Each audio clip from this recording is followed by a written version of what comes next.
Okay, so it's 9:30. So I guess we should get started. I see Councillor Hughes is there. I see Councillor Biermansky is there. Councillor Mackay is there. So all three members of the committee appear to be there. I think Councillor Killick is there as well. I don't know if the mayor is there or not. I don't see her, but we have what we need to get started.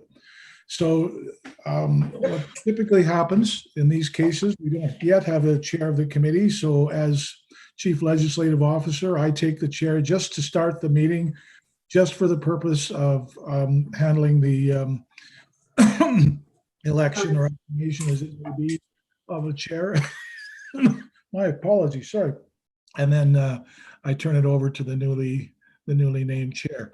So with that in mind, would any of the three members of the committee like to nominate someone? You can nominate yourself if you'd like for the position of chair of this committee. Councillor Hughes? I'd like to nominate Councillor Mackay for chair. Okay. Councillor Mackay, are you willing to accept that nomination? Yeah, I'll accept that. I'm in here in person, Mr. LaFleur. Okay, very well. Does anyone want to nominate anyone else for the position of chair? I'm seeing no one. Therefore, I will declare that Councillor Mackay, you have been acclaimed as chair of this committee. And I now joyfully relinquish the gavel, symbolically relinquish the gavel to you. Anyway, guilty feet got no rhythm, Mr. LaFleur. Thank you for everybody for the confidence and crickets on the other nominations.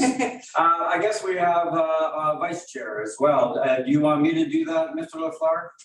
Correct. Now that you're in the chair, it would be appropriate for you to call for nominations for vice chair. Great. How's the sound going through? Does everybody hear me fine? Yep. Great. Thank you. All right. Is there any, I'll start with nominations and put them open for the position, this esteemed, honorable position of vice chair. Can I have anybody want to put their name forward, or do you want me to nominate you? Whoops. I want to nominate Councillor Biermansky is the third person on our committee, right? And then the mayor is the fourth, right? I was going to nominate Councillor Biermansky for vice chair. Is she here? Yeah, she's here. I don't know, see her. Councillor Biermansky, do you accept the nomination? You're on mute. No, I want to follow the meeting without vice chairing today, please. Thank you. All right. Chair, you're only doing something if Councillor Mackay dies, which is Oh. not going to happen. Oh, So okay. you're only the chair if he doesn't chair it. That's the role of vice chair. It's not any other. So it's only in the event that he can't take his crown as vice chair, that you would then take over as chair. That's what the vice chair.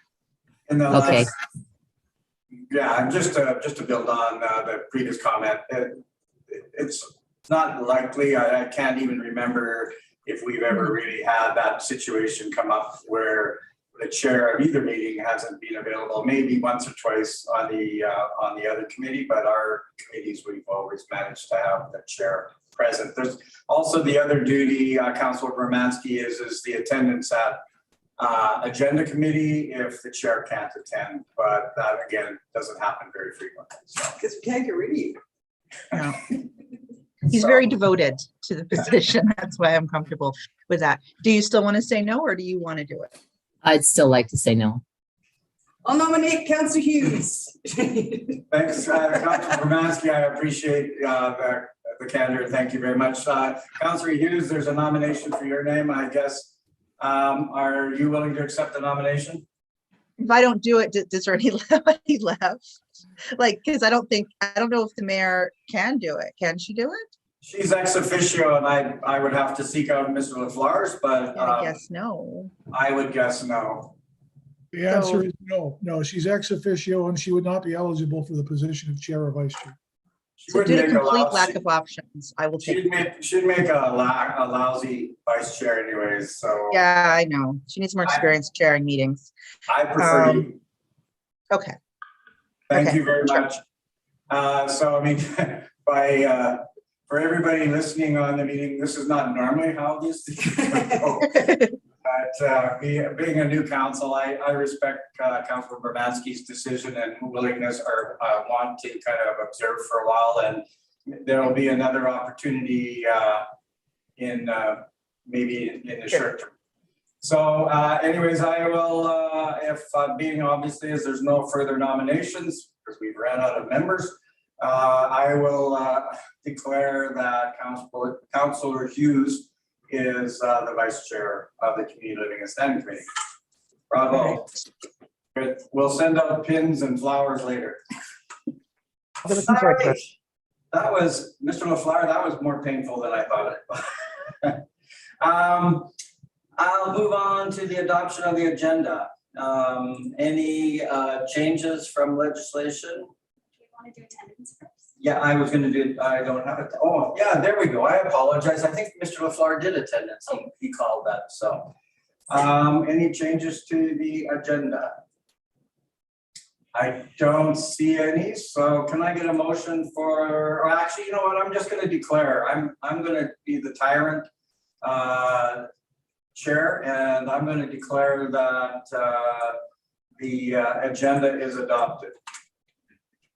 So unless there's any complaints about that, I don't see anybody. For the majority, Councilor Bermansky and Councilor Hughes, I think it'll make it easier if we vote on chat, but it's up to you if you want to just raise your hands as well. What's your preference? I'm open to either. I can do either. I don't know what's easier for Shelley, but I mean, I don't mind just raising hands because you can count really well. Yes, I can. I've got. Because you got 5 fingers and only 4 people. Good. I don't have to take my shoes off. Is that what you mean? All Correct. right. I'll let's just raise hands then, if that's okay with Ledge Services. We'll just raise hands. So, and I've already declared the agenda, so we don't need to vote on that. Appointments. I only have one, Renee, right now. I have Irini from Stop Abuse in Families. I take it there's for other appointments. Can I see who's on? Is it possible to share that, or is it? Can you put it in the chat so that I can have it, please?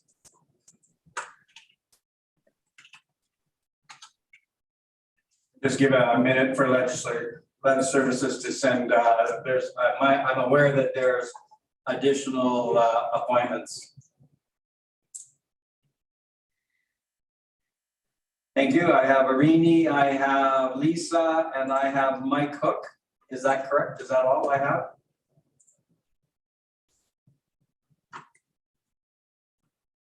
I don't. Is that all I have? Is there anybody else that I didn't mention that is here to present to the committee, other than Irini, Lisa, or Mike Hook?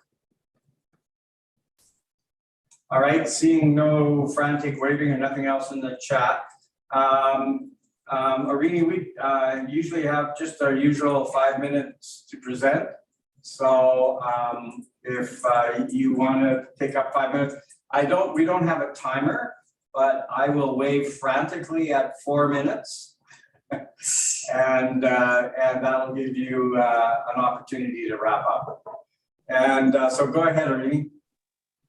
Okay, I will definitely keep it under 5 minutes. And I wasn't sure if there was time for questions, so I wanted to make sure that I had enough time. Yeah. So when we presented to City Council this past summer, when the Safe Society presented this past summer, we announced a plan to reduce our reliance on city funding for present levels by about 10% a year for the next 3 years, so that we were receiving approximately 70% of what we've been receiving as we diversified and developed more long-term financial sustainability. And I understand we were one of the few agencies to actually unveil a plan where we were looking to reduce our reliance on city funding. Our plan took into account the increased needs of our clients during the pandemic, a longer recovery period for many dealing with family violence and the services they would need to recover, and the lack of fundraising capacity and no new federal COVID support being announced after 2021. So we took into account all of those factors when we released our plan. When we made our application for city funding for 2022, we reduced our ask by 7% over the previous year's approved funding. What the CSAC committee is recommending is an over 25% decrease, which makes it incredibly difficult for us to not look at cuts to programming and services next year when our community appears to need it most, and when demand has been at an increased level for the past 2 years. It is at an all-time high and has been for the last 2 years. It significantly puts in jeopardy our plan of incrementally decreasing city funding in future years, as had been our plan.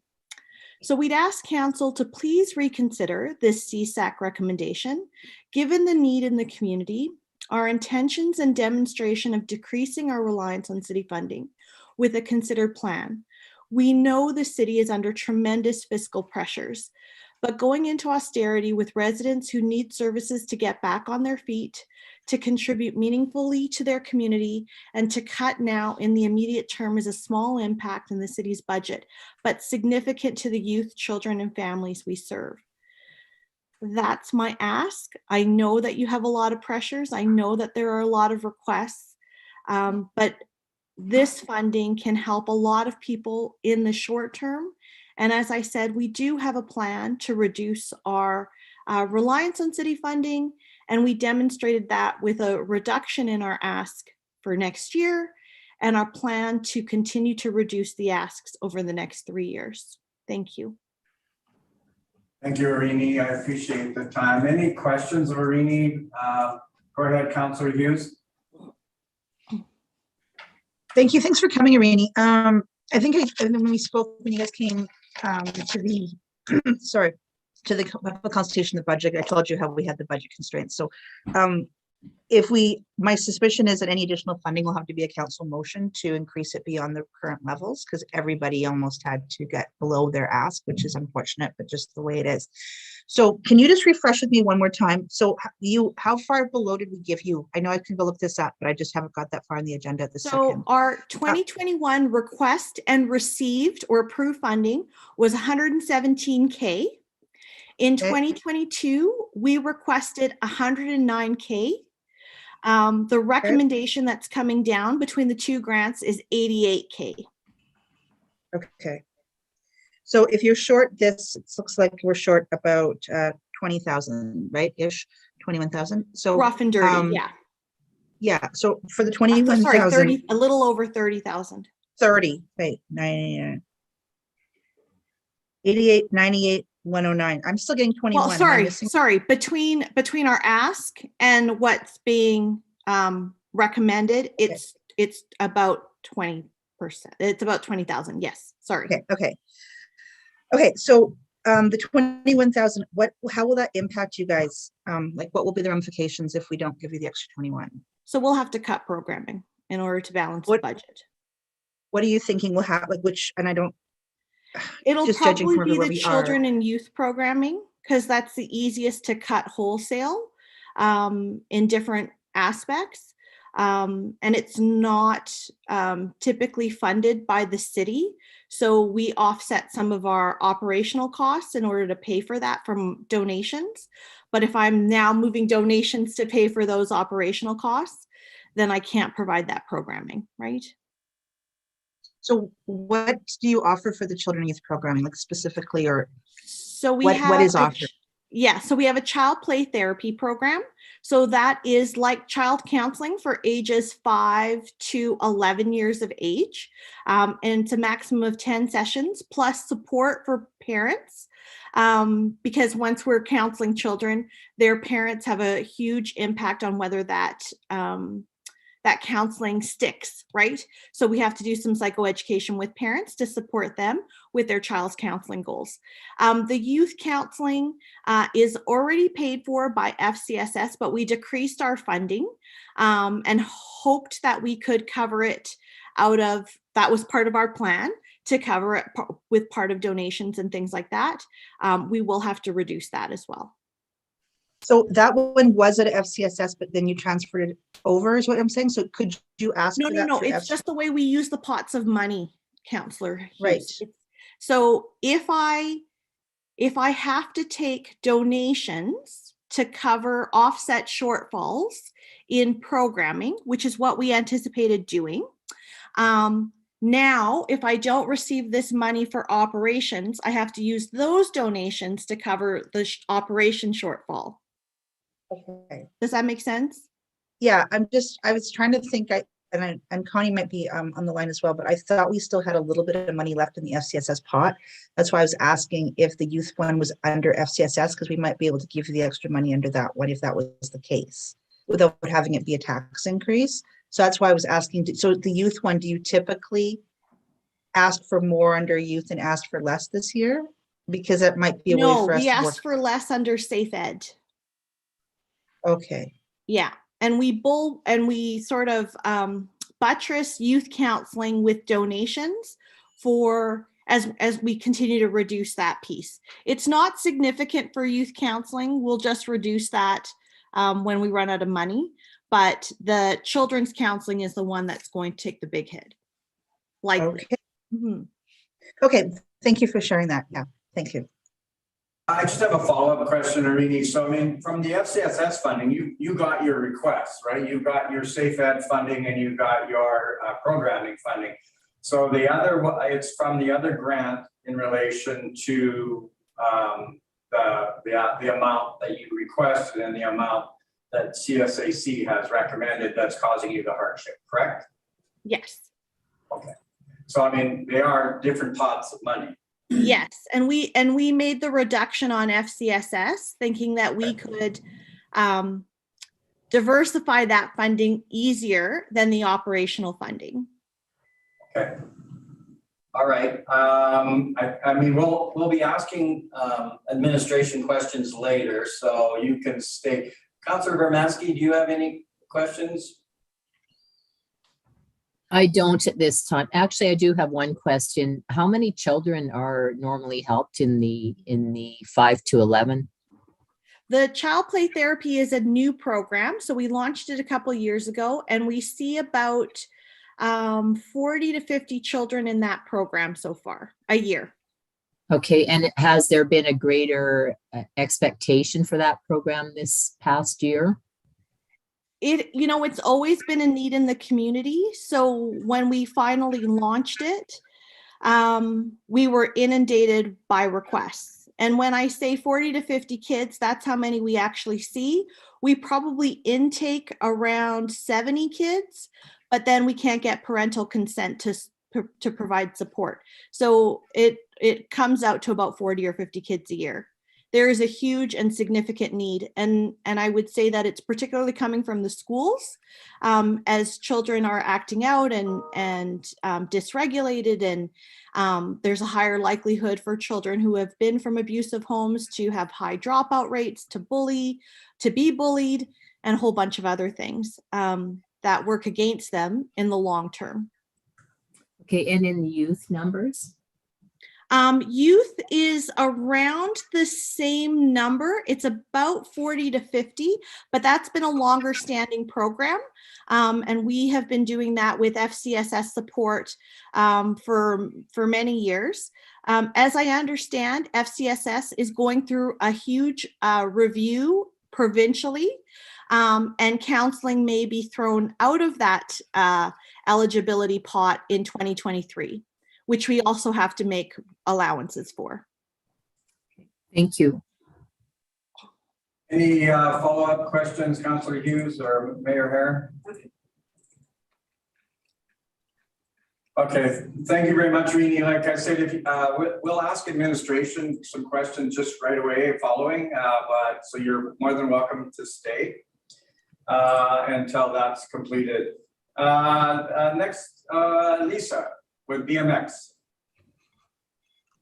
Good morning and thank you. And same kind of rules. If you don't mind just keeping your presentation or your comments to 5 minutes, and then we'll have some questions, I'm sure, right after. Thank you. So please go ahead. Mike's actually going to do the talking because I can't do this stuff. So I'm going to send it over to him, and Brian Lee might also talk as well. No That's it. problem at all. Mr. Hook, welcome. Thank you. I'm sure you heard my comments. So you have 5 minutes unless you're going to share with Mr. Lee. I don't think Mr. Lee's joined us. So oh, he's there. Sorry, I apologize. So yeah, sorry, I've got 3 screens going on in front of me, so sometimes it's a little hard. So go ahead, Mr. Hook. There's Brian. Thanks. Thanks very much, everybody. I really appreciate you guys taking some time this morning. My name is Mike Hook. I'm the incoming president of St. Albert BMX. As you know, everybody knows Lisa and Brian Lee are going to give me a hand today. What we've got, we're proposing to do an expansion and a modification on our BMX track. If you guys are open to it, I can quickly share a screen and show you what that looks like to give you an idea what we're dealing with. If not, yeah, that's absolutely. okay. Yeah, no, absolutely. If you just share your screen, Mike. You betcha. So can we see that? Yeah, absolutely. Good job. All right. So what we've got here is this area that I'm circling slowly here is the start hill area. What we have here is a 5-meter hill on one side and an 8-meter hill on the other side. And there's some modifications. We would be adding one large hill to that track that doesn't have it right now. Beyond that, the track has to undergo a couple of modifications to compensate for the larger speed that the 8-meter hill would give. But essentially, that's what we're looking at doing is making this large hill. So if I can figure out a way to unshare that. There we go. So the height of our current hill was decided on in 2010. What we wanted to try and do was to build a hill that the little kids were okay with. They could get down it okay, and that wasn't a problem. And at the same time, challenging our elite riders with a hill that was closer to what they'd face when they went international competition. So what you looked at there was a track that would be suitable for everything from a tiny little strider rider who could go down the small hill to a rider who had Olympic dreams, and essentially that track mirrors what an Olympic track is. So it expands greatly what we can do with that track and how that can be utilized, both in a local sense and in a regional sense. There's only 3 of those tracks in Canada. One of them is taken up by our national team, and that's essentially inaccessible to anyone who's not on that team. So training and stuff like that, a lot of our riders are going south to go training. There's a few more of these tracks in the United States, and so they're heading down there. A lot of riders can't afford it, so they never get there. So when we decided on the current height of the hill, it's essentially between the height of the shorter hill and the taller hill. What's happened over time is that's caused some of the younger riders some difficulty, and they've some of them have moved away as such and gone to other tracks, racing out of maybe Stony Plain or Edmonton and that kind of thing. So recently, when we got started on this as an initiative, we had the backing of the entire BMX community to do it. So every track in this province has put forward a sum of money. I mean, we're looking at donations in cash totaling at $150,000 at this point. And these are nonprofit organizations that are scraping everything together to do something like that. So we have a facility that hopefully can put them in a position where they have the opportunity to take that right to the NHL, so to speak. You know what I mean? They don't have to have rich parents. They don't have to any of that stuff, and they can do it. We have formed an association called the Alberta Supercross Hill Association to get this both off the ground, across the finish line, and to assist in management with this kind of stuff once this hill is up and running. It's not an easy thing to deal with once you get something like that, because there's already tracks that have expressed interest in booking this hill to train on before we've even got an authorization to build it. So we've got people in that Supercross Association who have a variety of talents. They've been brought in for just that reason. This isn't, a bunch of random BMX dads that don't know anything about anything. These are people who, we've got engineers, we've got accountants, and everything you'd need to take on a project of this size. We're looking at a $600,000 total bill. But before I go too far down that road, I'd like to just have Brian step in here. He is one of those chief financial officer accountant fellas that knows way more about money than I do, and I'm hoping he can just give us a quick overview of what benefits St. Albert might see to that, and where we're standing at this point. You good to go, Brian? Mike, I'll allow it. I mean, you were on just a little over your 5 minutes. Brian, I'll treat you as two separate people in this one, and I'll give you 4 to 5 minutes if you don't mind, but if you could do it sooner, that'd be great. Yes, thanks, Mr. Chair. And thanks for the committee and the councillors and the mayor for giving me the opportunity to speak on behalf of the St. Albert BMX in this project. As Mike said, there's been a lot of provincial support across the BMX community for this project. For many years, we've identified the need for a facility like this that had the smaller hill and, of course, the larger hill to train and progress more advanced riders. I think I represent this community support across the province. I was brought in to help Mike and Lisa with the initial development of this project from a fundraising perspective. I am a CPA. I'm also a BMX dad. My kids ride. So the support has been tremendous across the province. As Mike said, there's been a capital contribution. But referring to what he said about the development expertise, yes, we brought financial people, we brought engineers and designers, graphic designers, some people who've experienced in fundraising, all to come together to help support this project. Because as Mike said, projects of this scope are challenging for not-for-profits. So because the need has been there across the province, we see St. Albert as just the ideal site. It's, we call it shovel ready. It's got the lease with the city that's been supported for many years. It's got the appropriate amount of land. We really see this as an ideal location, to put this St. Albert BMX Supercross track, which, as he said, will be the third track in all of Canada that has this type of two hill facility. And we think it's going to bring tremendous benefits to the local riding community. It will absolutely generate new ridership from St. Albert. I think Mike has a tremendous business plan prepared for that, involving schools and more grassroots activations. But we also see it, because this is a Supercross track, we see it as the potential for hosting more national and potentially international events, which is what many of these Supercross tracks across North America do. For example, one of the model tracks that we have used an example is there's a track in Rock Hill, South Carolina. It was built about 7-8 years ago. It hosts local, regional, national events. It even hosted a world event about 3-4 years ago. And because of that scalability, when you build a Supercross track like that, it actually has tremendous economic impact benefits to the host jurisdiction. And we see that as one of the secondary benefits to this track and to the municipality of St. Albert. As we progress and we develop the operations, and we will be hosting major events, we see an ability to scale it into international and national hosting. Just to give you an example, the city of Rock Hill, they estimate, and I've spoken to them, they estimate that they get an annual economic benefit from their Supercross track in the range of $1 to $1.5 million a year, just from satisfying the regional demand, the people coming to the track, hosting events. And we absolutely see that as a secondary benefit to this track, outside of the growth of the local membership. Yes, it is a large scale project. As Mike mentioned, it's $600,000. We've received $150,000 from all the provincial BMX clubs. They have contributed their own money to help support this.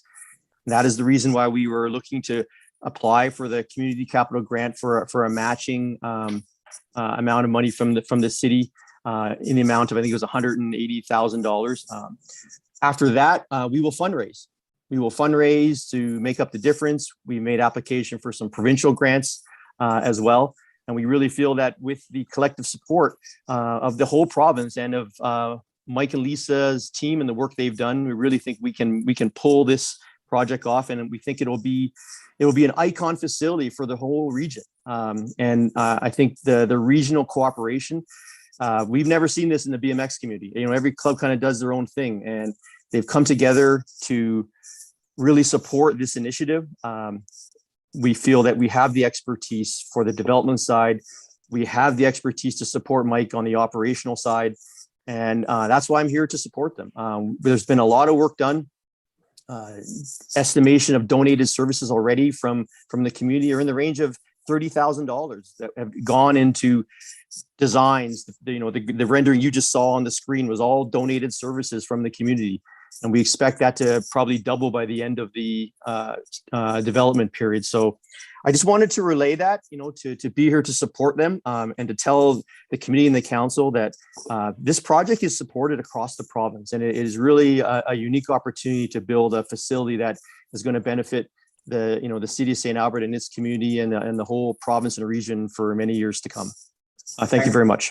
Thanks, Brian. I'm a little lenient there, but I appreciate the final wrap up and the questions. Any questions arising from members of the committee? Councillor Hughes. Thank you. So when I was at the committee, but what they wrote in here is definitely reflective in the minutes of the recommendation of their concerns. So I just want to make sure that what we understood was correct from your point of view. So one of the concerns was that, well, I'll go through them one by one just to get your feedback on it, was that there wasn't a lot of hard numbers in your estimates. It was more just of a concept. And typically when people come to our organizations come and ask for capital funding, they have one or sometimes multiple cost estimates to confirm that the pricing is in line. So do you have those? And if so, why did you not present them to the committee? Yes, we do have them, Councillor. They were actually spoken to at great length with the recreational coordinator, Dee McMullen. We do have a quote actually for the groundwork, the building of the start hills, the concrete that's going to be required for the corners. To be honest, we didn't know we were going to be speaking to the hard costs, but absolutely they're there. We've discussed them at length with the recreation department from the city. We've gone and done our due diligence to the best we can at this point. We have a quote. We have a quote from a third-party contractor to build the track for the spec that you saw in the rendering, and it is approximately between $400,000 to $500,000. And then the additional cost that's coming to reach the total cost of about $600,000 is that we have to buy 2 new start gates, and those are about $100,000. Okay, so thank you for that. So just so you know, it's really good to actually provide those with the application when they come forward, because that's something that the committee is looking for that was missing. And when it came forward, then it looks like you don't have them. And then, there's about just confidence in the numbers. The other thing is your current membership only 39 individuals and only half of them are from St. Albert? Or are those numbers, are we misreading those numbers? The numbers are correct at this point. I could, without getting too far into the wheres and the whys, part of our problem has been, as I mentioned earlier, we have this start hill that's in the middle and it's high. And that's part of the reason we have never been able to open the BMX track to everyone. And so what it's done is it's taken a lot of kids and thrown them at other jurisdictions to race. As much as this hill is about great economic benefit and getting pros to the Olympics and all that kind of thing, it is every bit as much about getting 3-year-olds on their push bike out to the track so they can ride somewhere. That's something that goes on at every provincial, every big national race. And building membership in this town takes nothing. I've spent a little bit of time and booked 150 kids that are coming next year, and have got them booked in. I haven't gone deeper than that. I've had requests to go deeper than that, but I don't want to book more because I don't know if this build will go through. The ridership that's going to move from around the province to come here from a regional perspective is also very large, because this will be a facility like no one else has. So yeah, our numbers are down right now. That's something incredibly solvable in a town like St. Albert. We've got 1,000 kids per inch. All you have to do is find a way to help them understand that exists as a recreational opportunity. You know, It the was vast also- majority don't. Go It's ahead. also coming off of COVID. So all BMX clubs across Alberta were down in numbers. And we haven't bounced back. We had about 100 riders who just come and try it. So with our insurance, because we can't use the spontaneous use insurance the city has, it goes through our insurance, and the insurance we have, they were only allowing 1 try per season. Now they've changed that to next year so that we can have multiple tries, and they just have to pay $5. So that opens that up a lot. People would come try it, love it, but they didn't want to join if it's only going to be for another 2 months and it might rain. So they didn't want to put in that definition. So I predict we will have a lot more numbers next year, due to the fact that we'll be hopefully out of COVID enough that everything will be back to normal and people will be coming back. So pre-COVID, what were your numbers like that time? 90 Were they, 90? memberships, yeah. and were half of them from St. Albert again, or was it a higher percentage from St. Albert? I think it was a higher percentage that were from St. Albert. We were it was more of a 60 to 70% for St. Albert. And so I'm just trying to figure out, so really, are we concerned that the numbers were just down because of COVID in general? Or like, I know you're saying, okay, you're predicting about 150 kids next year. Is that what we're looking at for probably usage, or would that be with or without the track, or? Those are from the students. Those are having Yeah. high schools and coming in, and the elementary schools, the rec people coming in to ride the track. So you have schools that come in like as field trips type of thing, or what is Yeah. that? Yeah. Okay. Because they don't, most of the schools wouldn't have BMX bikes. If all the kids don't have BMX bikes, I think it's. We have bikes. loaner, How do we they have manage rental that? bikes. We have loaner bikes. Okay, But you So- can use any bike on the track. I mean, we have loaner bikes so they can try the loaner bikes. But you really can use whatever bike you have on that track. If you need to. so with the schools, you're anticipating about 150 students in total using it next year then, or? That's all I've accepted at this point. If we are fortunate enough to get some help and are able to move forward with this build, it's scheduled for about June. So what I've done is I've booked as many kids as I think, depending on the weather, we can fit in by like the end of May. If that changes and for whatever reason we can't move forward, then I'll expand that and go through the rest of the rec academies. I've got some people that I need to get back to about how many we're going to be able to take in total. I don't want to be in a situation where I'm telling a rec academy coordinator, oh, sorry, we're going to be closed, but we dig a big hole in the middle of the track so we can put in a fill in. You know, I don't want to go too far. I wanted to be able to express to council that the interest is there. And once the kids see it, you know, unfortunately, we're in an environment where if you're not down in Real Park for another reason, you don't know that track exists. We've got one of our engineers who's putting a marketing guy on it in February coming up to run a campaign through a geofence in the central region to get information to parents about that track not only exists, but that it's going to be open and you can get in and use it. And you don't have to spend $1,000 to go do it. You can walk in the door, sign a waiver, here's a bike, and try it out and see what you think. Because most of the time, if you can get a kid on this track, they're going to want to keep riding. And so, you know, all we need some work on the outreach end of things, and we're more than prepared to do that and then some. So what I'm hearing is one of the concerns also is just how it doesn't seem really available to the public. So the intention is Absolutely. to make it more available with the changes in insurance, increasing the You betcha. public awareness. Yep. And just getting more people on the track. So optimistically, how many people, like, let's move it past next year. Let's put it to 2023, I guess, after the track. Let's say the track has been built. Yep. And you have, how many people or kids are you thinking will be using that track on a season? I would almost guarantee that the year after that hill goes in, we will be pushing 150 plus towards 200 members. And as That'd be far, members? and that's just the membership.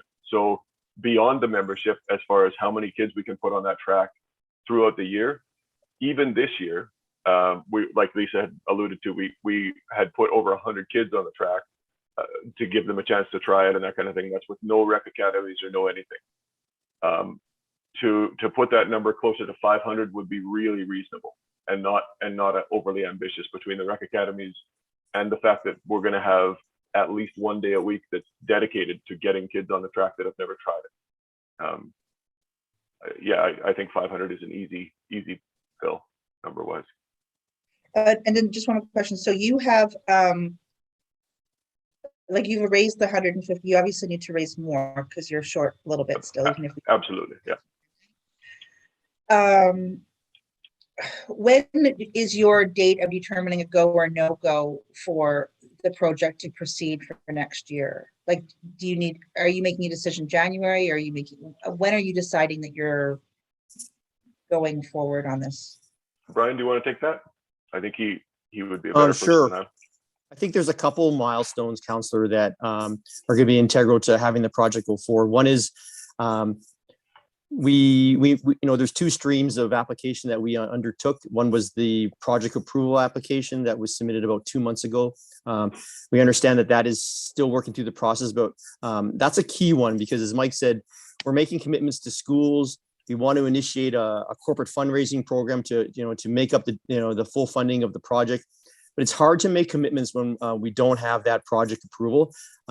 We've been told that it's coming, but we haven't received it yet. So we probably need that, hopefully within the next few weeks, if we can, to really initiate our outreach program, our corporate sponsorship. The city approval for the project is an integral part of the CFEP grant application that we made through the province of Alberta.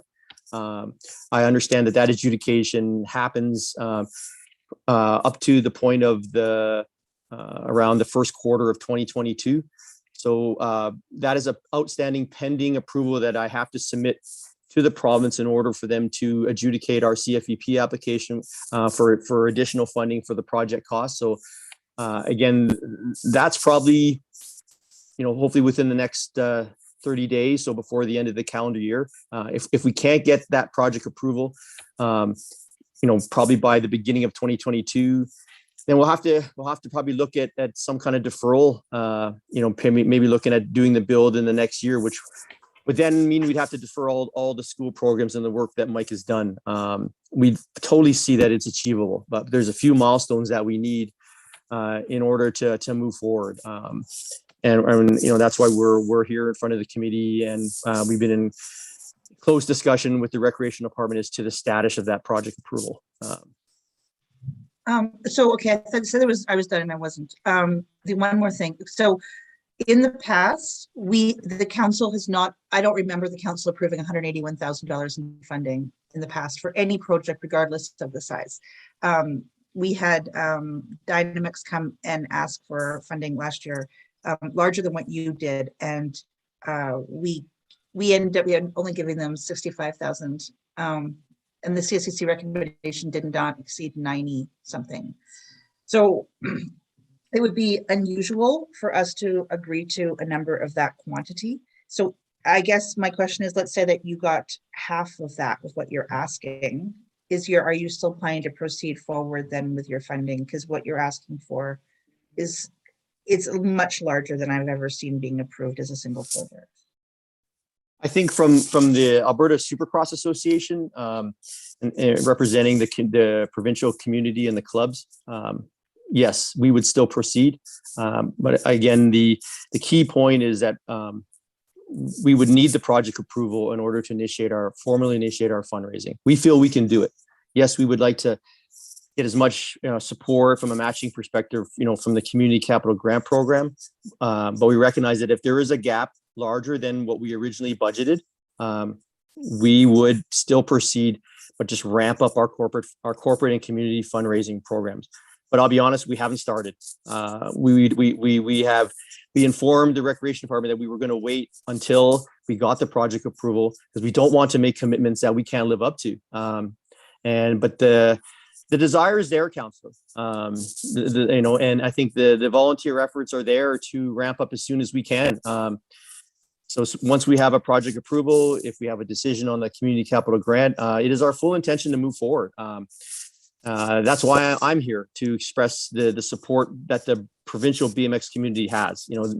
These not-for-profit clubs have dipped into their coffers and come up with $150,000.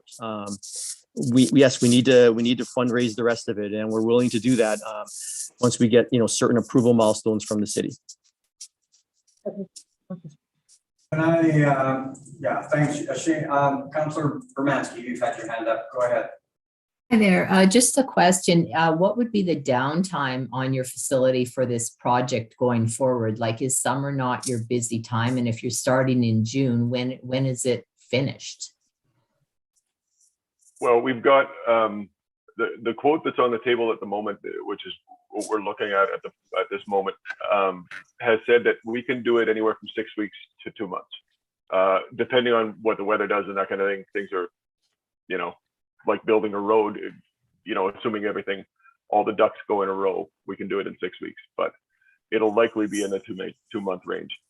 We've talked to the Stony Plain BMX track has been incredibly gracious, and they're willing to take on all of our membership and any of our commitments at their track, waiving all fees.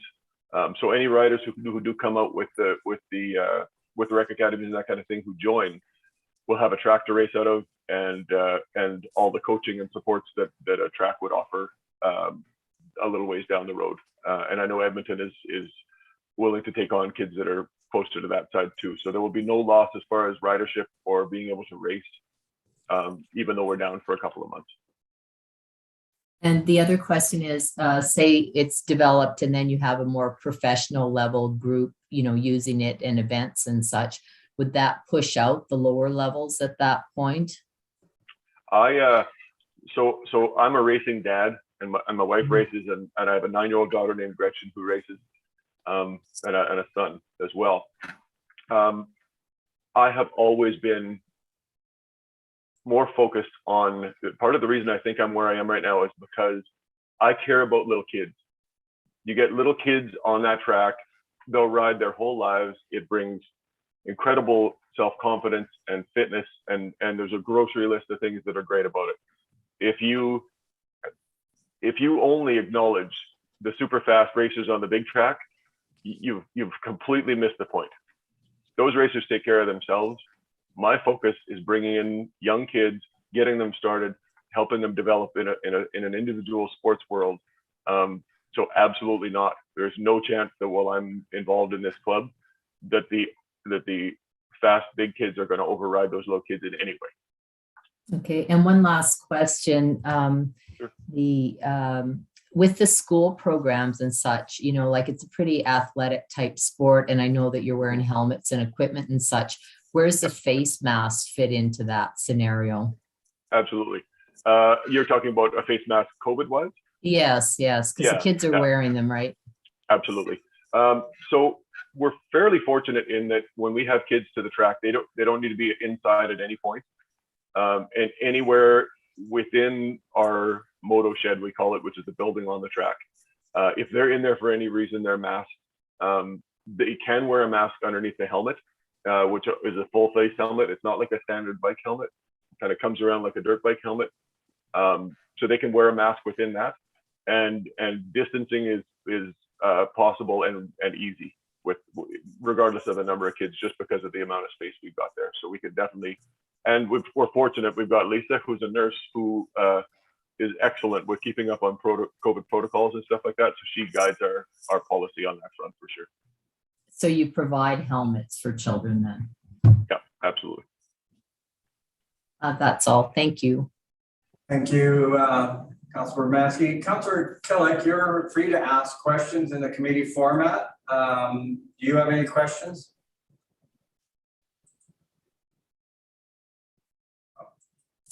No, I don't. Thanks for asking. No. No problem at all. Anything following up? What we'll do, if not, then Lisa, Mike, Ryan, thank you very much for your presentation. We'll be asking, I'm sure, administration some comments, questions, and you're more than welcome to stay on until that is done. Are there any other individuals wishing to address our committee right now? Do you see anybody else come on or anything like that? No. All right, I will take silence and lack of it as no further there. Let's, before I go back and adopt some of the previous minutes, let's just have any questions of administration or that has arise from either of the two presenters or two issues that are being talked about today. So I'm willing to take questions of administration right now for anybody. I see we have Anna, we have Connie, I saw Diane, I see Craig. If there's any questions of councillors, then please, I'm opening up the floor here. Go ahead, Councillor Hughes. I'm just gonna ask one, because we're gonna go into this later anyway, but Connie, so and just refresh my mind, because we went, that was long that night. So the FCSS funding, do we have anything extra left in that pot, or did we use it all up? Based on the recommendation going forward right now, there is approximately 65,000 left in the pot. So, and do you think that SAFE would be eligible for any of that money if we were to transfer it from there, based on, you know, the programs better than me? Yeah, based on the number of St. Albert residents accessing the program and the funding request being recommended, they probably wouldn't be able to through the FCSS program funding. Okay. All right, I just wanted to see if that avenue is available to us, but okay, it's not. I will deal with it. Okay, that's it. I just got a follow-up question, and probably, I guess it's just because we're talking, it's been associated to SAFE and under the operating grant, Anna, I think we're over on that one, are we not? We were originally oversubscribed by about 150,000, but the recommendation coming forward is the full amount in that funding envelope. So. And remind me again, I just have my full screen on. Is that 594? What is that? That's 594,738. And that's the upper limit. So if we were to exceed that, we would need something from council. Yes. Thank you. All right, I appreciate that. Any follow-up, Councillor Bermansky or Killick, in relation to SAFE funding on the operating grant or FCSS? No questions for me. All right, thanks. Any questions directed towards BMX and their requests of administration? I think Councillor Hughes, you were there. Those were excellent questions. Those were all of my questions, by the way. So thank you very much for asking them. But any follow-up of administration around that? I'm going to reserve until we get to that point in the meeting, I think, Councillor McCray. Okay, Chair. Yeah, no, I don't see anybody else's hands raised. So right now, that's all the questions of administration. But again, it comes back up on the agenda here in relation to that. I'm going to go back saying that. I appreciate the presenters. You're more than welcome to stay on the YouTube, on the Zoom meeting, but this is also being live streamed on our YouTube channel. So if you have to drop off, and you can watch it on YouTube as well. So I'm going to go back really quickly here. We have, obviously, as this is the first meeting of our new council, we have, for the new members, we do adopt the minutes of the agencies that are considered to fall within our committee envelope.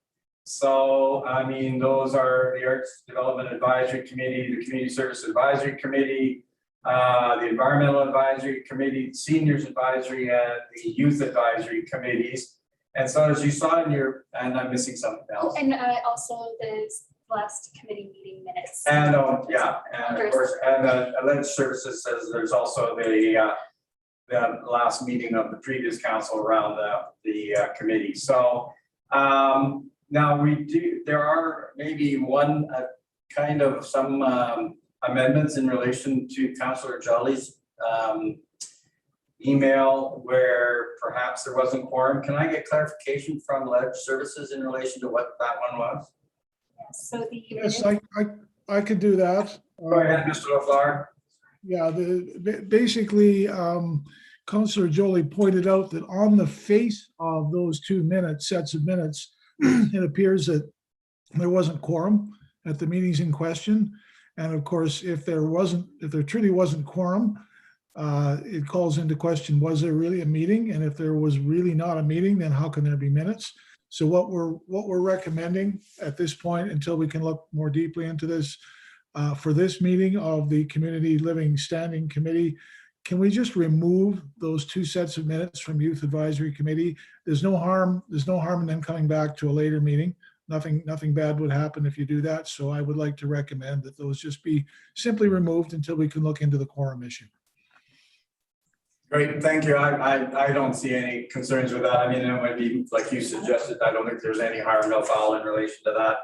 But there is one recommendation here that the Community Living Standing Committee meeting minutes of August 23rd, 2021 be adopted as presented. If there's no concerns with that from the committee members, I will just declare them as adopted. So any concerns from Councillor Hughes or Councillor Urbanski? I don't see any. So what I will do is then just declare those minutes from August as adopted. And then we have adoption of the agenda from the November 22nd, 21 agenda. But okay, I was looking at following you along, Renee. Sorry.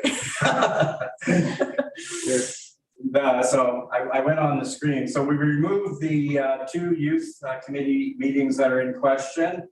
And 7.1 right now is the advisory committee minutes and the agenda items that the Arts Development Advisory Committee from September 22nd meeting, the Community Service Advisory Committee had unadopted minutes of October 26, 2021, the Community Service Advisory Committee unadopted minutes of October 28, 2021 meeting, and the Environmental Advisory Committee adopted minutes of September 23rd, 2021. And the Seniors Advisory Committee adopted minutes of September 15th, and the Senior Advisory Committee unadopted minutes of October 20th, 2021. Before I either ask for comments or questions, can I just ask for clarification, Mr. LaFleur? What's the difference between the unadopted and the adopted minute recommendations? Are they just not back at the committee level yet to be adopted? That's correct. There just hasn't been a subsequent advisory committee meeting to adopt them. But they're here because they're for your information, just so that council members and committee members can stay on top of what's happening at the advisory committee level and what the things that they're talking about and are concerned about. So that's why they're here, even if unadopted, because they exist and they give you information that we think is useful to you. All right, thanks. Any questions or that from any of the committee members? I don't see anybody. I don't think we need a mover. I just adopt them as presented. And if that's all right legislatively, Mr. LaFleur. Because I mean, we've already addressed them. So I mean, like you said, they're really just there for our information. So I'm going to declare them adopted. All right, I'm moving on through our next agenda item. I'm flying around here. I think it's the community capital grant. Just give me a second. If I may just jump in for a second for Ledge Services, these minutes from the advisory committee are not being adopted. They're being received. They're being received. Yeah, received for information. Yes, thank you. Or just are they information, Mr. LaFleur? So I get the correct, or is it just received just for? Just for information. It's just a mechanism to get them onto council. Thank you. All right. I've got, we'll move on right now for the standing committee motion around Community Service Advisory Committee. And I did see Lorraine, the chair. I appreciate you hanging in there, Lorraine. I thank you very much. Just from a procedural perspective, but thank you very much. Do you have a presentation? I don't really have much of a presentation other than to propose some motions. Okay. So just to go into the community capital grants, the proposed motion that we are proposing to the Community Living Standards Committee, that we recommend to council the following applications for the community capital grants to be awarded as followed. For the organization, St. Albert Minor Hockey Association, for their project of the automatic video streaming cameras, the amount of $15,030. For the St. Albert Bicycle Motocross Association, for the upgrades to existing track and expansion project, our recommendation is $0. Okay, just before we move on to the other one, if you don't mind, we'll just deal with these separately, the FCSS separate from the community capital grant. So any comments, questions from members of the committee? I can't see everybody on my screen, so I will take a look here. Councillor Hughes, any questions or comments in relation to this? You know, I have a question, I guess, yes, to Lorraine, I guess. So I'm looking, I think you saw the presentation this morning about the Motocross Association. So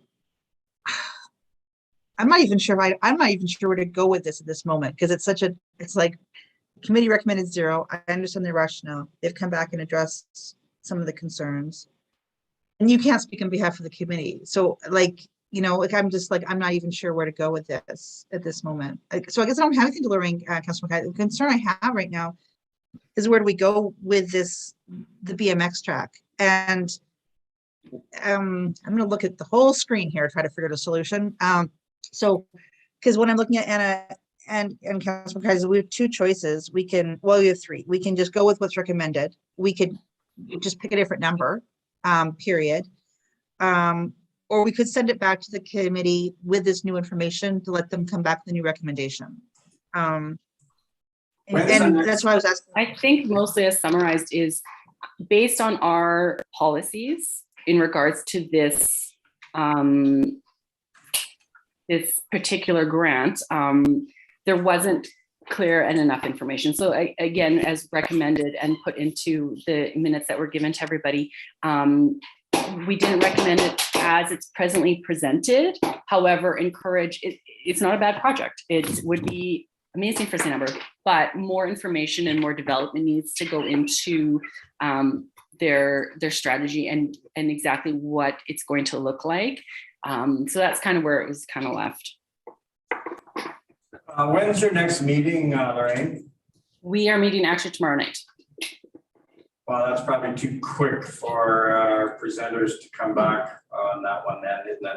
And it's probably, so I just jumped in on you there, Sheena. I'm not 100%. I was just trying to, I'm with you on that one. I think that maybe there's an opportunity because of what Mr. Lee said, that there is actual more of a breakdown that would provide a little bit of clarity. to the committee so that we could actually have a recommendation. And I'm just only concerned about timeline because I mean, I'm just not sure in relation to when they're for fundraising and for actual construction to begin, whether we'll have it in time for that. I mean, I'm assuming so because we're only moving into December here, so potentially that gives them some time, but I think we've lost our presenters. So I don't know, Anna, have we ever referred anything back to committee? Thank you. I don't believe we have. If I can just indulge the committee, we're kind of talking about two things as well as Mr. Lee described. There is the piece about some funding support, but then there's also the piece about the city support and the city approval of the project itself. And he was looking for that city approval of the project in order to move one of his provincial grants forward. So that was kind of the timeline. And now I don't have the specifics about the city approval. I would refer to Mr. Cameron if you were looking for some more details about where that project is at.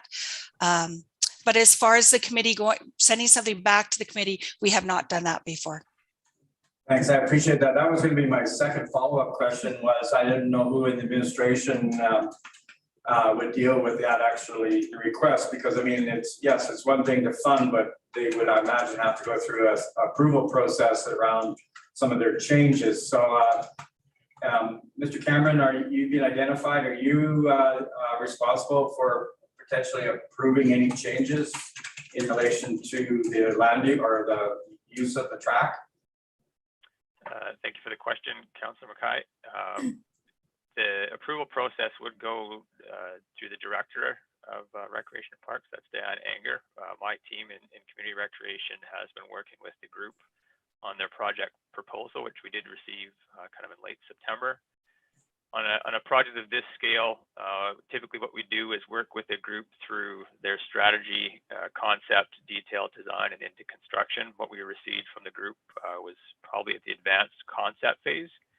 So we do have some more due diligence with the group to build out their construction plans as well as the business case that supports this as well. We have completed our internal review on the project, and so I anticipate a formal response back to the group in the coming days. Thank you. Any follow-up questions from that? Thank you, Mr. Cameron. Nice seeing you. Any comments, Sheena, in relation to that? Yeah, I'm trying to figure out what to do right now. So what I'm hearing is that the group still hasn't provided really the detailed design for the approval, which is also one of the concerns that came from the committee. So, and the intention from the committee was to say, not no, never, just not know with what was presented to date, I think was what it was, and saying, come back with more details and just a more detailed plan on exactly how the outreach would happen and exactly what the financials were and what the club says they have that just didn't include it in the package. So if it was a no, would that prevent them from, I'm looking at you, Anna, right now. Could they apply even like January? I'm thinking like if they were to come back and resubmit it, would there be any prevention from them from trying to apply from like January for this project? They could apply in January, but we would not look at it, or unless council decided otherwise, until the regular spring intake. So it would be looked at in April, and it would probably come forward to this committee back again in May. And the money from the capital program rolls over, right? That we Correct. have, that's what rolls over. Yeah. I'm wondering. Go ahead, finish your thoughts, and I apologize for. No, I'm the one doing weird thought processes right now. Like I'm wondering if the recommendation could just be that they come back and that it's reviewed when it comes back. So that way, if they're looking for an answer, like let's say they had their stuff together for January, that we could just meet and discuss and meet that on January. So we're really talking about this year's budget pocket as opposed to next year's budget budget pocket, since they've already reapplied. So if they didn't have it together till April, then fine. But if they do have it earlier, that we could give them an answer sooner. I don't know how the wording would be on that, but I don't know what you think, Chair, what you think about that. But I'm trying to find a happy medium at this moment between doing another review and not delaying the project so it's not possible at all, and also meeting all the criteria that the city really does need to have, both for approval and for feeling comfortable about the funding. I guess I have a follow-up question in relation to that, because my concern would be, we're talking 2 budget years if we get in. So I mean, the budget pocket you referred to, if this came back in January though, wouldn't we be dealing with a different budget year? But it rolls over. So like the money that we haven't used this year is going to be available for next year. So yes, it would come out of the 22 budget, but the budget would be that much larger anyway. So it wouldn't take away from other people's being able to apply for the other 250,000 that's available and whatever else is rolled over. Right. Anna, what's the funding left right now in capital grants? Approximately, if you don't have it right off. It's 205,000, but if without the 15,000, so we're looking at about 190,000. So there is enough that will be rolled forward that would cover it without creeping in on the 250,000 for 2022. Okay, thank you for the clarification. You know what, Councillor Hughes, I think that we could amend the motion, that we could ask, you know, in relation to it right now, the requested motion would be that the Community Living Standing Committee recommend to council the following applications for the community capital grants, and deal with just St. Albert Minor Hockey Association and their video streaming cameras for the amount. And then we could break out a second recommended motion that the Motocross Association, you know, work with administration and bring something back to present to the Community Service Advisory Committee whenever. I don't know, whenever you want to put that time frame. What do you think about that? Yeah, I think that would work. I mean, and just say bring it back for 2022 at the earliest convenience of 2022 or something like this. I'm looking at you, Anna, again for wording if you think that's wrong, but just so that we give them a little bit of latitude on this, if they needed to have the funding approvals to know what they're, because my concern is just that if it's in April and we don't give them a number till April, whether it's a yes or no, it might be too late for them to be able to get all their stuff together for June, right? So No, I don't know if they, and I don't normally, CSAC doesn't meet in December. I mean, we could, but I don't think that they. So I'm thinking that's why I'm saying 2022. I mean, I wouldn't care if they had it together for next month either, just to have it so that council can make the decision in January. I just think that they've applied, and if the answer is not going to be a definite no, we should try to get them an answer sooner than later. You're on mute, Ken.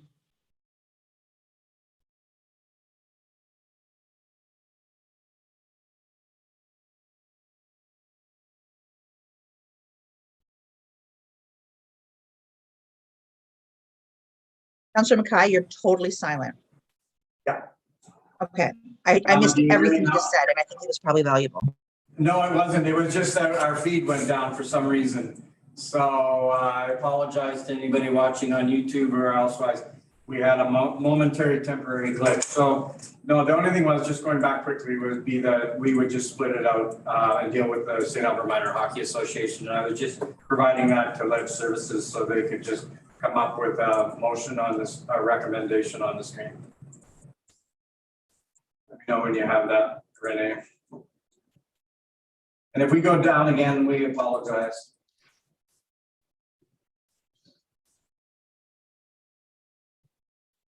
And Councillor Hughes, if you can put some words around a second recommendation, I'd appreciate it.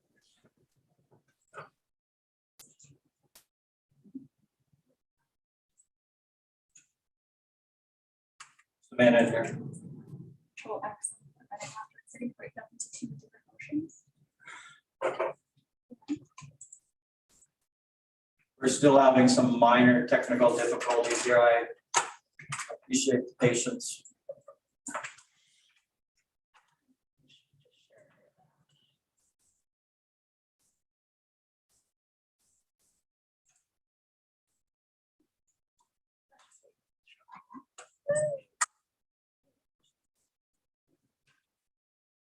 could probably just move forward with the recommendation, right, in relation to it. So can I get, Councillor Hughes, can you just, for the purpose of moving us along here, can you put forward that requested motion dealing with the first one?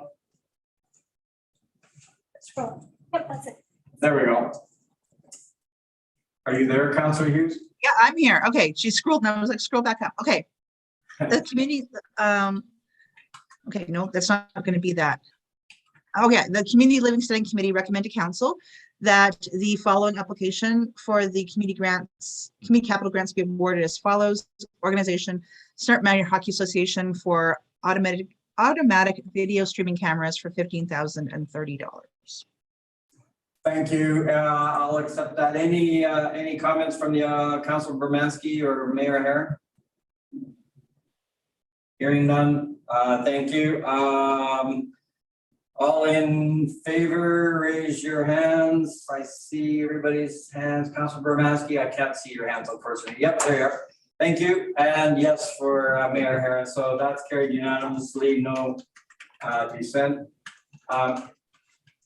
The second one we're working on, so Councillor Hughes at community.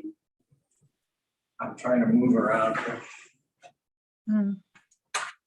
I would just say the motion would be that the St. Albert, the Community Living Standing Committee.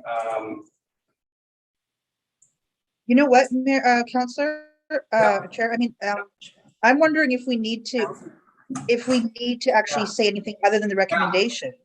Yeah, that's what I saw.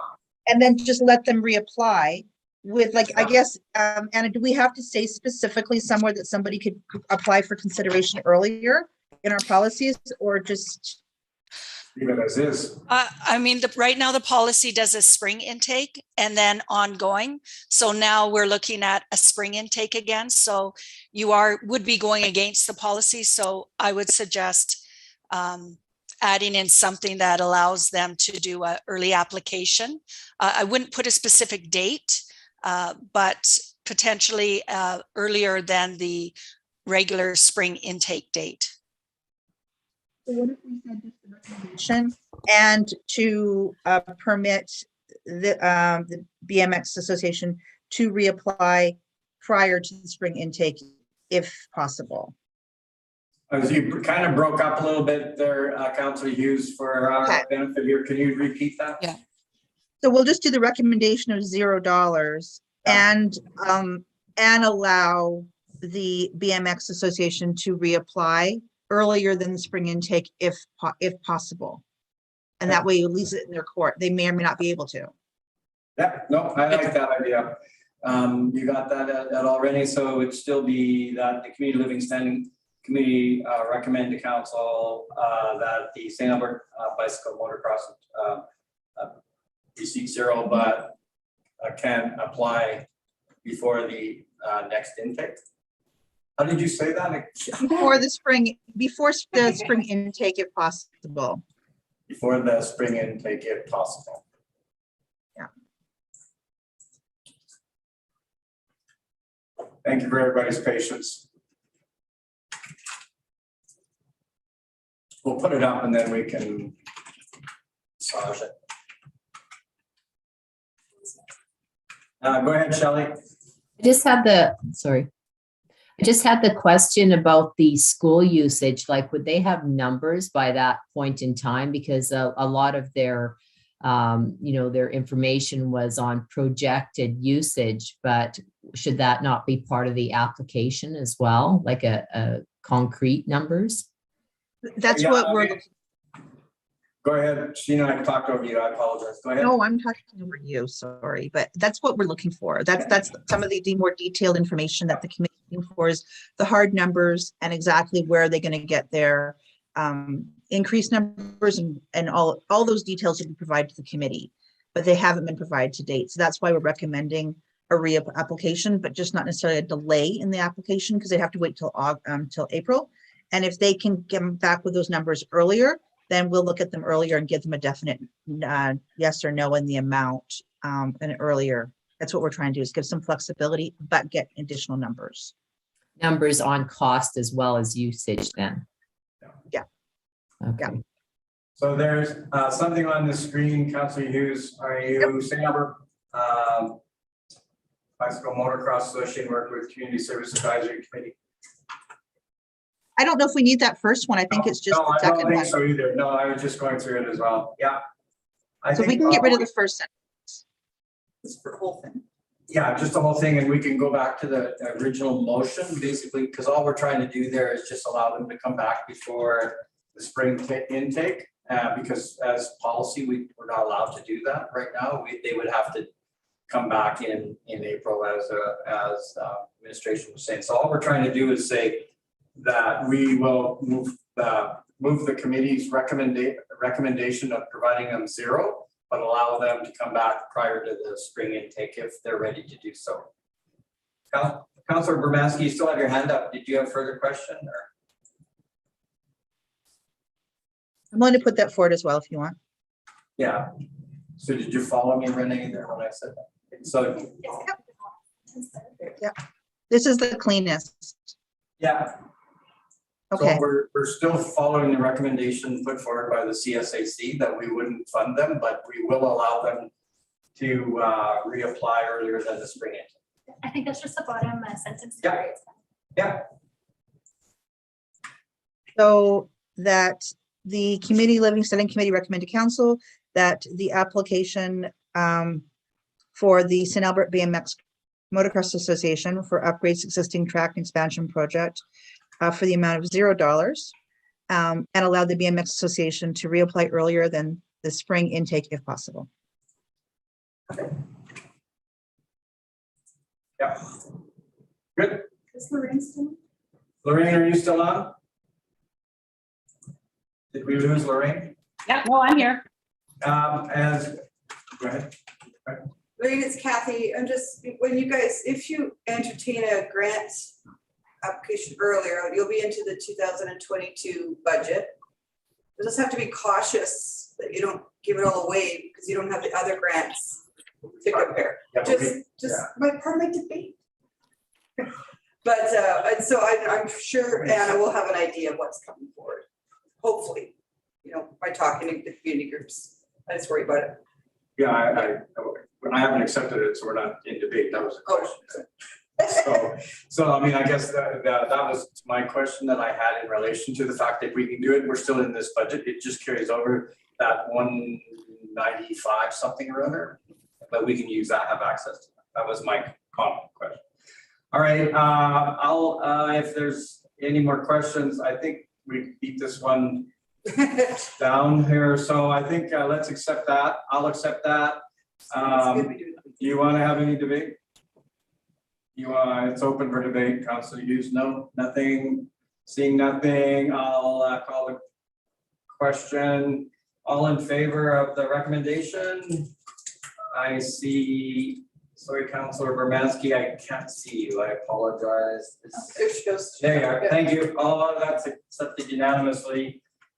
Thank you. Sorry for that, but I think it's important that we at least provide that clarity. All right. Now moving on to, I think it's 7.3. All right. I am just scrolling down through my agenda. Go ahead, Lorraine. All right, so the motion that we're presenting is that the Community Living Standing Committee recommends that council approve the following applications for the 2022 FCSS funding to be awarded as follows. To the Boys and Girls Big Brothers Big Sisters of Edmonton and Area Society for their mentoring program, the amount of $64,229. The St. Albert Community Village and Food Bank for their community liaison program, the amount of $70,550, and the community income tax program in the amount of $1,000. The St. Albert Family Resource Center for their family life education program, the amount of $157,615. For the St. Albert and District Further Education Association for their Newcomers Connections program, the amount of $43,556. The Out Loud Foundation for LGBTQ community supports and services for their outreach services, the amount of $84,495. The St. Albert Seniors Association for their seniors support and services, the amount of $65,752. The Stop Abuse in Families Society, their Safe Education Program, the amount of $12,500. And for their youth counseling program, the amount of $42,000 for a total of $541,697.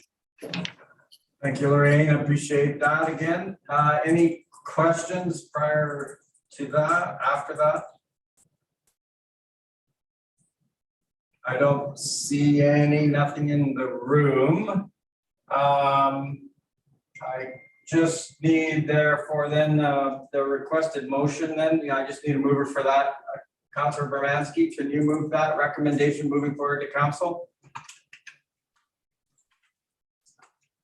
It's that the Community Living Standing Committee recommend that council approve the following applications for 2022 FCSS funding to be awarded as what Lorraine just read. You want to reread it? Don't want to reread it. There's no mistakes as to the two. So, are you okay with moving that? It's, yeah, it's on my screen now, so I'm good. Okay. Okay. That the Community Living Standards Committee recommend that council approve the following applications for 2022 FCSS funding be awarded as follows.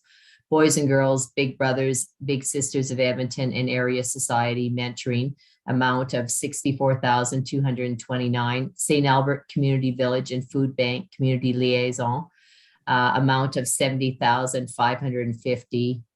And Community Income Tax Program, amount of $1,000. St. Albert Family Resource Center Family Life Education, amount $157,615. St. Albert and District Further Education Newcomer Connections Program, amount of $43,556. Out Loud Foundation for LGBTQ Community Supports and Services, Outreach Services, amount $84,495.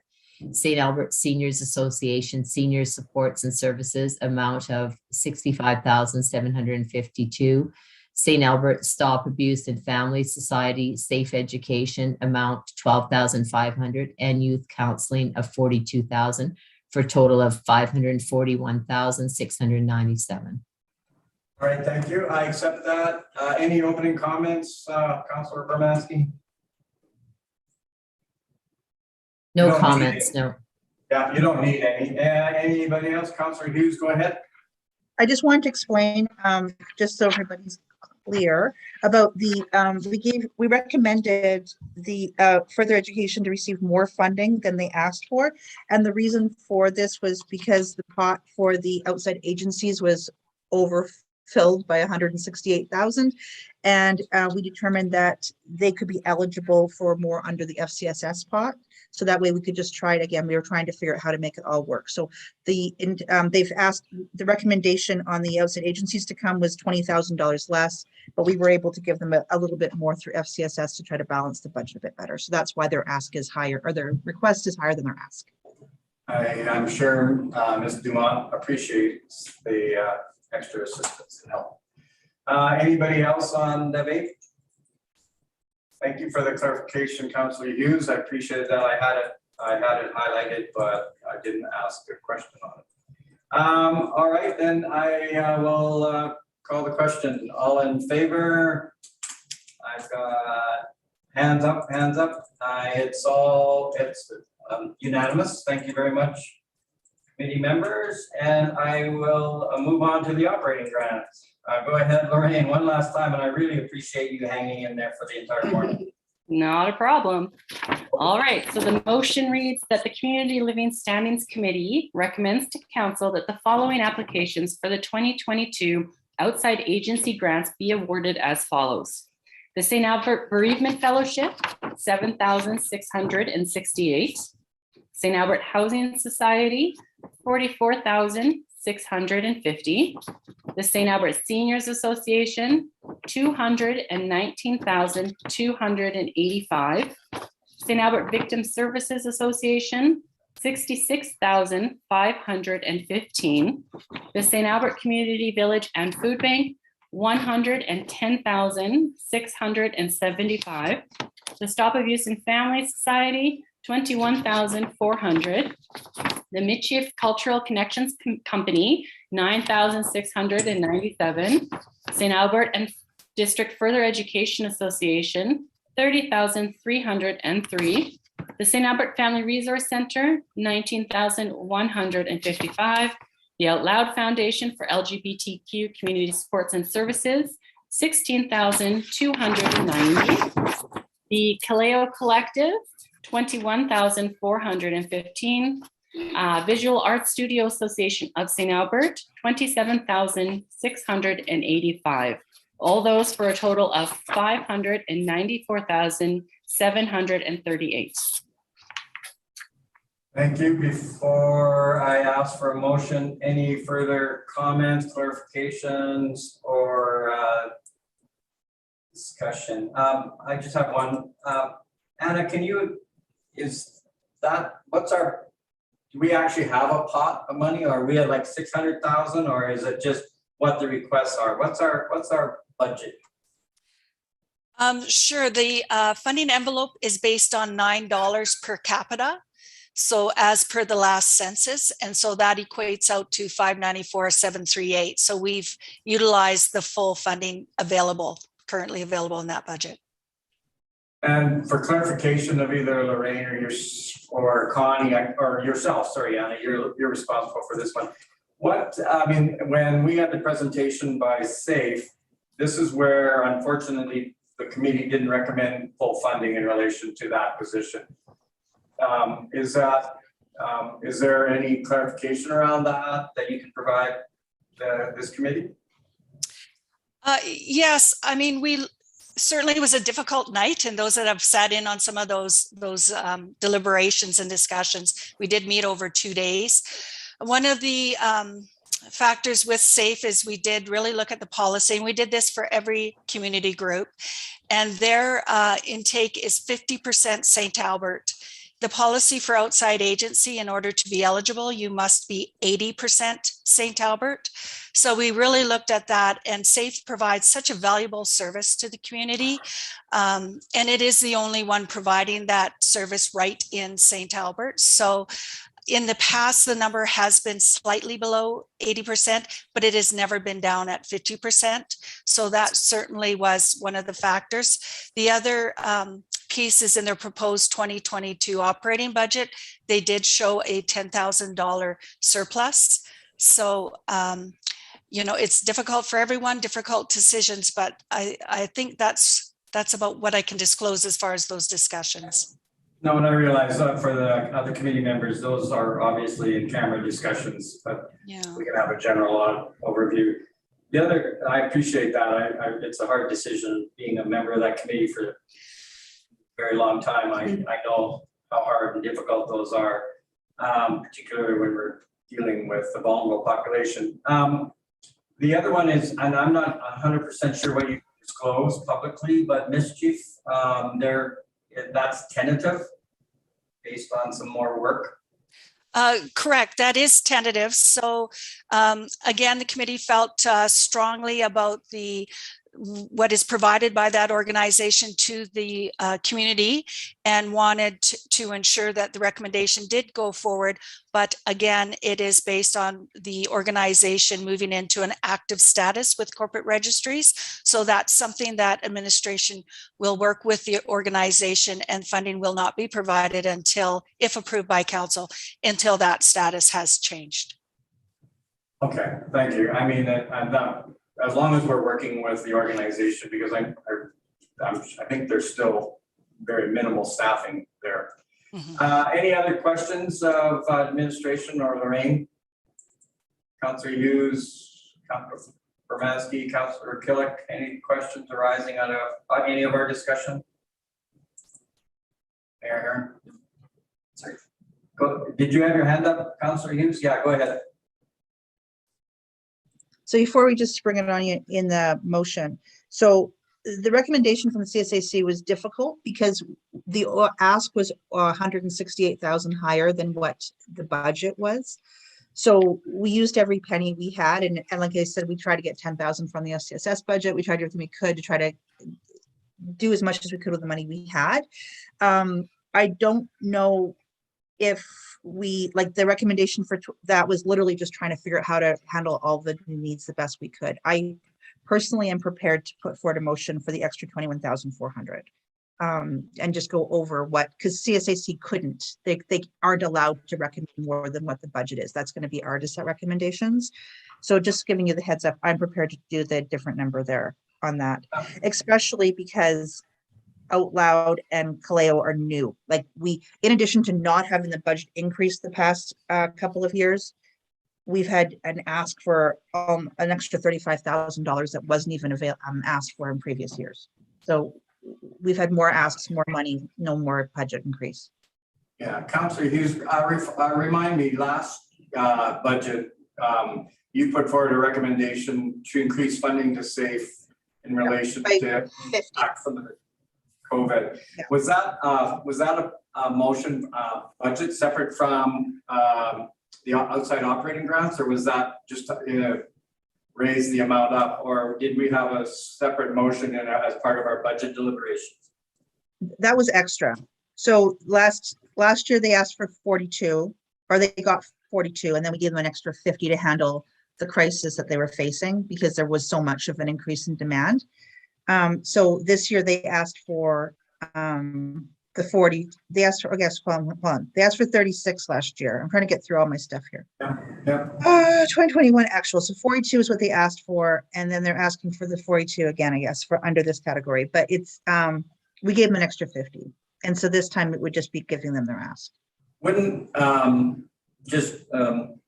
wouldn't it be cleaner if we, because we would have to actually change, would we change the entire budget for the outside agency grants, or would it be by increasing it here, because we would be taking it out of the outside operating grants? Wouldn't it be similar to you putting forward a separate motion as part of the budget process to raise them that much? We could, or we could just do it right now. I think when we did it last time, it was like after the budget motions or something. So I just said, okay, we'll just do it separately, because we met with them and they said they needed the money. So this is just the easier way to do it. It doesn't require a separate motion. It's just that we can exceed the budget recommendation or the budget amount. CSAC can't. And when they brought it forward, it was outside of this time frame. So that's why I said we'll do it that way. Okay. I mean, I guess there's two ways of dealing with it. I got, well, maybe three ways. We could do it as you're proposing or suggesting. We could make it part of the budget, or we could actually make a motion as part of the budget to increase the funding to the outside agency. We have to do both. We have to do both. Yes, we both. Yeah. This is 2022. Yeah. So I mean, by doing this, it would have to be two budget or two separate, two motions.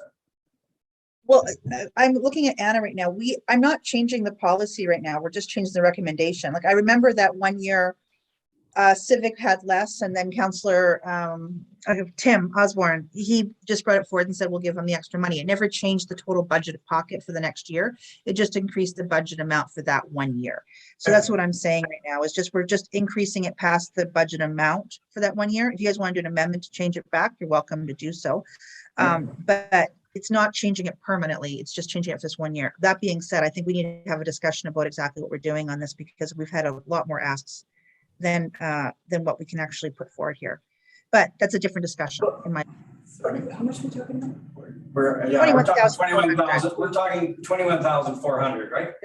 Yeah. Yeah. You need to identify where that 21,000 is coming from. That's the tax base, so it's budget. Yeah.